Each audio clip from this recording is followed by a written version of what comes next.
Welcome back to Abhyas classes. This is lesson 5 for quadratic equation. आज जो हम लोग क्वेश्चन डिस्कस करेंगे वो एनसीईआरटी क्वेश्चंस है and these are the questions which we are going to solve by quadratic formula. Remember last class में हमने क्या डिस्कस करा था? कोई भी सॉल्यूशन को किस तरीके से हम लोग सॉल्व कर सकते हैं, तो 3 तरीके से, factorization, quadratic formula and completing square method. इसमें से फैक्टराइजेशन हम लोग कर चुके हैं, उससे कुछ क्वेश्चंस भी हम लोग कर चुके हैं।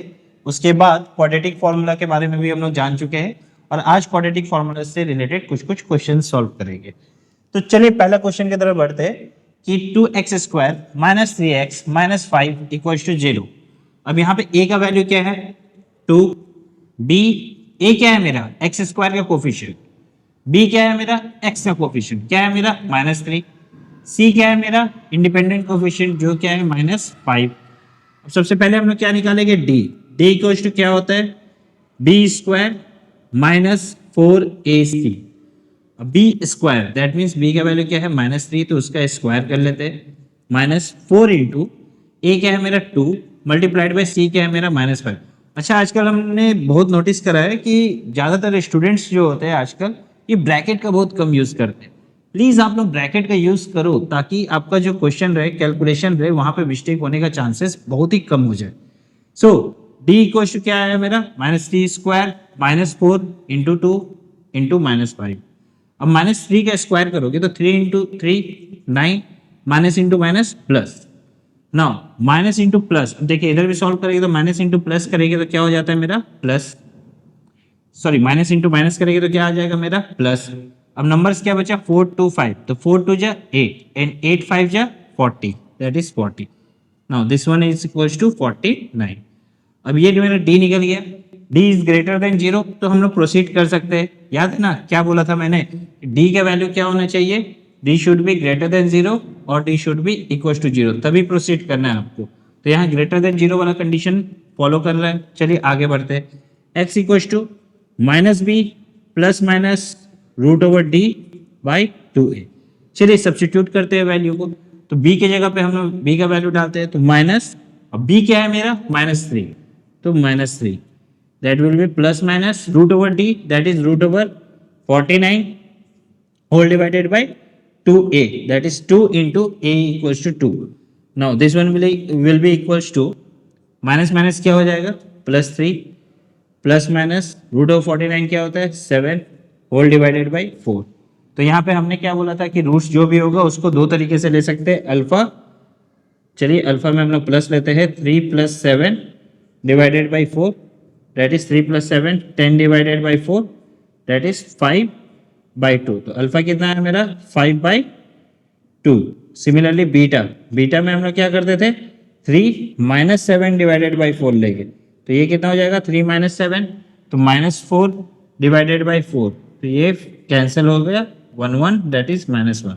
तो यहाँ पे दो रूट क्या है आपका? 5/2 and -1। So this is the process, जिस प्रोसेस से हम लोग क्वेश्चन सॉल्व करेंगे इन क्वाड्रेटिक फार्मूला, और इस तरीके से हम लोग रूट्स निकालेंगे by using the quadratic formula. With this, let's move on to the second question, and the second question is 5x² 13x plus 8। Next यहाँ पे भी हम लोग सबसे पहले नोट कर लेंगे, मेरा a का वैल्यू क्या है? x² का कोफिशिएंट, मतलब x² के साथ कौन सा नंबर है? 5, तो 5। b का वैल्यू क्या है? x का कोफिशिएंट, दैट इज x के साथ देखिए क्या है यहाँ पे? 13, तो 13। एंड सिमिलरली यहाँ पे c क्या हो जाएगा? इंडिपेंडेंट, जो कि +8, तो +8। देखिए यहाँ पे निगेटिव एक जगह भी नहीं था तो हमने निगेटिव साइन नहीं दिया, लेकिन अगर कोफिशिएंट में निगेटिव साइन रहेगा तो आपको यहाँ पे भी निगेटिव देना है। और ये इसके पीछे भी एक रीजन है, एक छोटी सी बात है कि हम लोग का जो फॉर्मेट है वो क्या है? ax² + bx + c। तो ये प्लस bx होता है ना, तो वहां पे आपका माइनस आ रहा है, दैट मीन्स b का वैल्यू माइनस होगा, तभी मेरा फॉर्मेट क्या हो सकता है? माइनस में आ सकता है। तो इस चीज पे थोड़ा सा हम लोग नोटिस करेंगे। So let's move to the second question. A का वैल्यू सेकंड क्वेश्चन में आपका 5 है, B का वैल्यू क्या है? 13 है, C का वैल्यू क्या है? 8 है। So let's calculate D। सबसे पहले हम लोग क्या कैलकुलेट करेंगे? D का वैल्यू। D क्या हो जाएगा मेरा? B² - 4AC। ठीक है, B² - 4AC। तो B का वैल्यू क्या है यहाँ पे? 13, तो 13² माइनस 4 इंटू ए का वैल्यू 5 है, इंटू सी का वैल्यू क्या है 8। ओके, 13 का square, what will be the square of 13? 169। अगर आपको याद होगा तो, हालांकि याद होना चाहिए, मैंने बार बार कहा है for the 10th student I think 30 to 40 तक तो स्क्वायर याद होना ही चाहिए आपको। माइनस 4 5 या 20, 20 into 8 that is 160। Now it will 39। Therefore x equals to क्या आता है आपका? Minus B plus minus root over D by 2a। अच्छा, यहाँ पे प्रोसीड करना चाहिए कि नहीं करना चाहिए, आप बताओ। प्रोसीड करना चाहिए, क्योंकि ये मेरा कौन सा कंडीशन आ गया? डी इज ग्रेटर देन 0, मतलब प्रोसीड करो। ये दोनों में से कोई भी कंडीशन आएगा तो प्रोसीड कर जाओ। तो x equals to minus B plus minus root over D by 2a, और x इक्वल्स टू क्या हो जाएगा? सब्स्टिट्यूट कर देते हैं हम लोग वैल्यूज, जो भी वैल्यूज आए थे यहाँ पे। b का वैल्यू क्या था हमारा? 13, तो minus 13 plus minus root over 9 by 2a, ये क्या हो जाएगा मेरा? Minus 13 plus minus 3 by 2a। Root over 9 कितना होता है? रूट ओवर 9 का वैल्यू 3 होता है, याद है ना? हालांकि डिफिकल्ट है क्या। तो चलिए आते हैं, आगे बढ़ते हैं हम लोग। यहाँ पे जब सॉल्व हो गया पूरा, तब हम लोग क्या करेंगे? अल्फा निकाल लेते हैं। अल्फा का वैल्यू क्या करेंगे हम लोग? माइनस 13 प्लस वाला वैल्यू लेंगे प्लस 3 बाई 2a, 2 इंटू ए का वैल्यू क्या है? अच्छा, मैंने ए का वैल्यू सब्स्टिट्यूट किया था। 2 इंटू 5 दैट इज 2 इंटू 5 क्या हो जाएगा मेरा? 10 हो जाएगा। तो यहाँ पे कितना आ जाएगा? 10। आपका ये क्या हो गया? माइनस 13 और 3, तो कितना हो जाएगा? Minus 10 by 10 that is minus 1। क्या बात है, सबका आंसर माइनस 1 ही आ रहा। नेक्स्ट, बीटा इक्वल्स टू क्या हो जाएगा मेरा? Minus 13 minus 3 by 10 that is minus 16 by 10। अब यहाँ पे माइनस 16 बाई 10 आ गया, तो ये क्या हो जाएगा मेरा? ये हम लोग 8 and 5, so it will be minus 8 by 5. So in this way you can solve these questions. आपका यहाँ पे भी दो रूट निकल गया, माइनस 1 by 1 और minus 8 by 5. So these are the questions. आप इस क्वेश्चंस को इस तरीके से बना सकते हैं क्वाड्रेटिक फॉर्मूला यूज करके। यहाँ पे बस कुछ उतना हार्ड नहीं है, बस आपको फॉर्मूला को फॉलो करना है और सब्स्टिट्यूट अच्छे से करना है, ठीक है। सो इसके बाद अगर हम लोग जाएंगे तो कुछ क्वेश्चंस रूट से भी रिलेटेड है। चलिए अब हम लोग रूट वाले कुछ क्वेश्चंस को भी डिस्कस कर लेते हैं। Start with the fifth one. Okay, so अब हम डिस्कस करेंगे फिफ्थ क्वेश्चन। जो थर्ड और फोर्थ है एक्चुअली फर्स्ट और सेकंड जैसा ही है, तो आप लोग ट्राई कर सकते हैं बाय योर ओन। और sixth one is just like this question. So आपका third, fourth and sixth question of NCERT exercise 4.3 समझ लो कि आपका होमवर्क है। एंड अगर बनता है तो अच्छी बात है, नहीं बनता है तो आप लोग हमें कमेंट कर सकते हैं। We are going to solve those questions also, ठीक है। तो अभी बोर्ड भी हम लोग का नजदीक है, तो हम लोग कोशिश कर रहे हैं ज़्यादा से ज़्यादा क्वेश्चंस टाइप पे, ना कि ज़्यादा से ज़्यादा क्वेश्चंस पे, ठीक है। टाइप ऑफ क्वेश्चन समझ जाओगे तो ऑटोमेटिकली वो सारे क्वेश्चंस भी बना सकते हो। चलिए यहाँ पे आते हैं हम लोग फिफ्थ नंबर क्वेश्चन पे। यहाँ पे ए का वैल्यू क्या है? 1 है, दैट मीन्स एक्स स्क्वायर के साथ कुछ भी नहीं है, इसका मतलब 1 है। बी का वैल्यू क्या है? एक्स के साथ क्या है देखिए 2√2। एंड सिमिलरली सी के साथ क्या है तुम्हारा? -6। तो यहाँ पे डी का वैल्यू सबसे पहले कैलकुलेट कर लेते हैं। B square minus 4ac that is B square that is 2√2 whole square minus 4 into A is 1 and C is -6। अब देखिए 2√2 का स्क्वायर कैसे करते हैं? 2 का स्क्वायर क्या होता है हमारा? 4, और √2 का स्क्वायर क्या हो जाएगा? 2, तो 4 इंटू 2 कर देंगे हम लोग, कितना आएगा? 8। माइनस माइनस क्या हो जाएगा मेरा? प्लस। 4 6 कितना होता है मेरा? 24। तो यहाँ पे आपका जो आंसर होगा वो कितना आया? 32, ठीक है। तो यहाँ पे हम लोग क्या वैल्यू आया? 32। चलिए अब आते हैं एक्स निकालते हैं। अच्छा, ये ग्रेटर देन 0 है, डी इज ग्रेटर देन 0, सो हम लोग प्रोसीड कर सकते हैं। तो एक्स का वैल्यू क्या है मेरा? -b plus minus root over D by 2a that is equal to -b that is -2√2 plus minus root over d that is root over 32 by 2a that is 2, because a का value तो 1 है, तो हम 2 into 1 करेंगे 2 ही आएगा। अब जब इसको सॉल्व करोगे तो कितना हो जाएगा? -2√2 प्लस माइनस 32 को हम लोग कैसे लिख सकते हैं? 32 can be written as 16 into 2, और 16 अगर रूट का बाहर जाएगा तो आपका क्या हो जाएगा? 4 हो जाएगा और अंदर क्या बचेगा, सिर्फ root two, that means plus minus 4√2 whole divided by 2। तो ये मेथड समझ में आ गया होगा। अब इसमें क्या करना है, हमें सॉल्व करना है, सिंपल सॉल्यूशन है आपका। यहाँ पे अल्फा निकालना है और आपको बीटा निकालना है। तो अल्फा इक्वल टू क्या हो जाएगा, -2√2 बाई प्लस लेते हैं हम लोग, तो +4√2 whole divided by 2, that is 4 में 2 जाएगा तो कितना बचेगा, 2 बचेगा। 2√2 बाई 2, 2 कैंसिल हो गया, कितना आया, √2। सिमिलरली बीटा अगर निकालोगे तो कितना हो जाएगा आपका, -2√2 -4√2 होल डिवाइडेड बाई 2। सिंपल है, -2 -4 -6√2 बाई 2 दैट इज 3। तो कितना आ जाएगा आपका, -3√2। यहाँ पे दो हमारा अल्फा एंड बीटा का वैल्यू निकल गया, दो रूट्स का वैल्यू निकल गया। ठीक है, तो रूट्स में भी हमें कुछ नहीं करना है, बस कोशिश करना है अगर यहाँ पे बी जो फॉर्मेट में रहता है, ज्यादातर क्वेश्चन में आपको ऑटोमेटिकली जैसे √2 है तो √2 ही आएगा इधर जब रूट ओवर डी करेंगे तो। ठीक है, तो ज्यादातर क्वेश्चन में सेम ही आता है, कुछ डिफरेंस नहीं होता है, तो यहाँ पे आपको कुछ दिक्कत होना नहीं चाहिए। ठीक है, और इसी प्रोसेस में करेंगे, प्रोसेस में कोई चेंजेस नहीं रहेगा, बस यहाँ पे सिंप्लीफिकेशन थोड़ा सा अलग है, वो सिंप्लीफिकेशन पे थोड़ा ध्यान देना, बाकी प्रोसेस एज इट इज जो हम लोग प्रीवियस क्वेश्चंस में किए थे।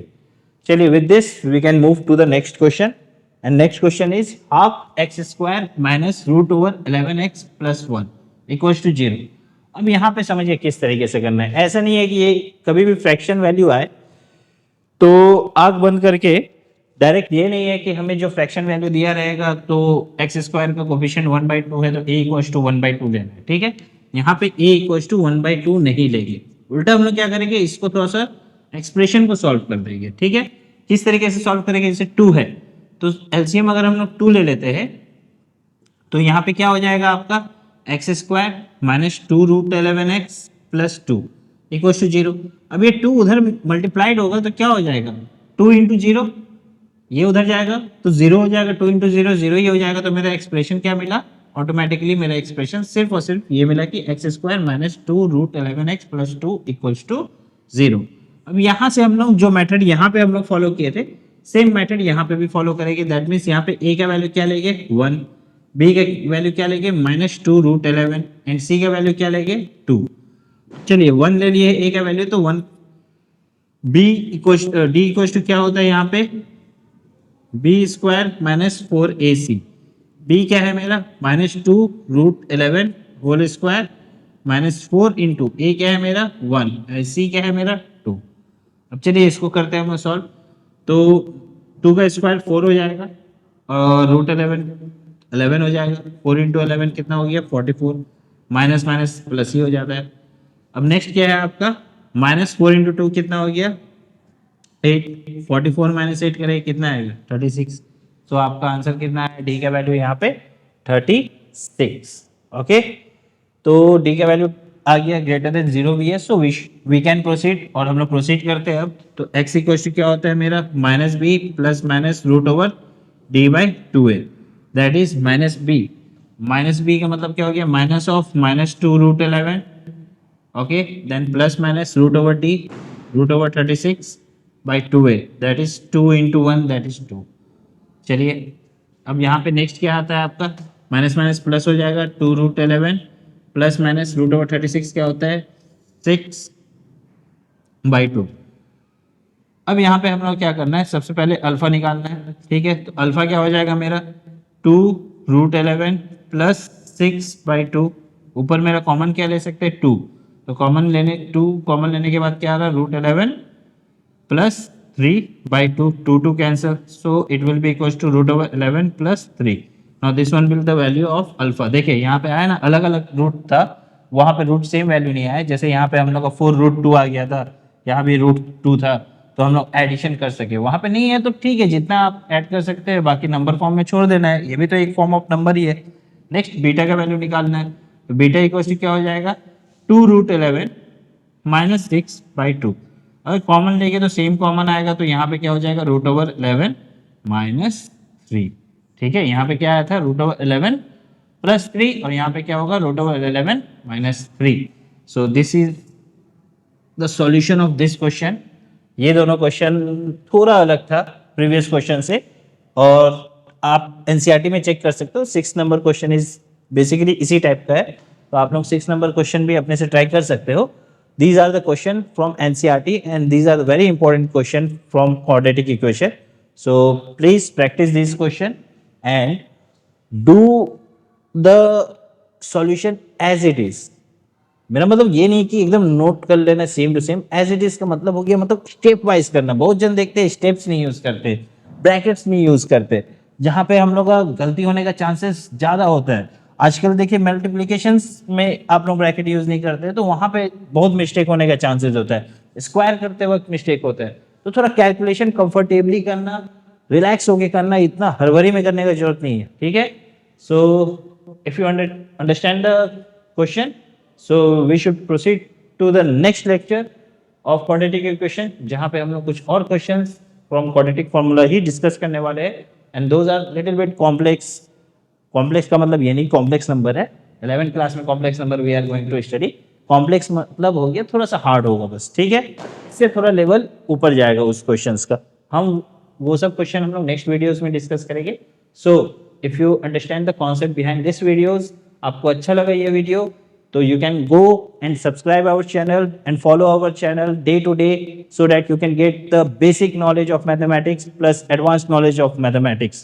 जहाँ पे आपको कोई दिक्कत भी हो, आप फ्रीली होके हमें कमेंट करो, और we are going to just service will be given by us every time.